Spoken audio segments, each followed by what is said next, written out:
प्रणाम आत्मवंदन. रमन्ते योगेना यस्मिन् स राम.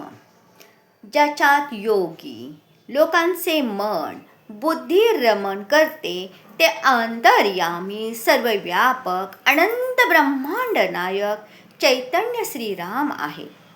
पहा, दशरथ नंदन आले तेव्हापासून लोक श्रीराम राम जपतात असे नाही. दशरथाचे पिता, त्यांच्या पित्याचे पिता, त्यांच्याही पित्याचे पिता सुद्धा रामनाम जपत होते.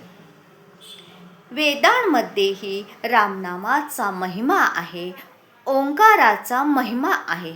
रामच्या रकाराने सूर्यतत्व आणि मकराने चंद्रतत्व आपल्या अंतरंगात विकसित होते. सूर्य आणि चंद्राच्या प्रभावाने संपूर्ण सृष्टीच्या वृक्षवल्लीचे शरीर जीव जंतूचे शरीर बनते आणि विकसित होते. परंतु जेव्हा आपण रामाच्या विशुद्ध स्वरूपाला यथार्थ स्वरूपाला जाणू शकतो, म्हणजेच श्रीरामांना जे शरीराने कराल, मनाने जो विचार कराल, बुद्धीने जो निर्णय घ्याल, त्यात भगवंताची सत्ता आणि महासत्ता स्वीकारा.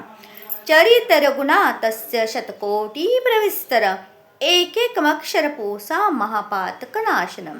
म्हणजेच श्री रघुनंदनाचे चरित्र 100 कोटी श्लोकांमध्ये वर्णिले आहे आणि त्यांचे एक एक अक्षर मनुष्याच्या महापापांना नष्ट करणारे आहे.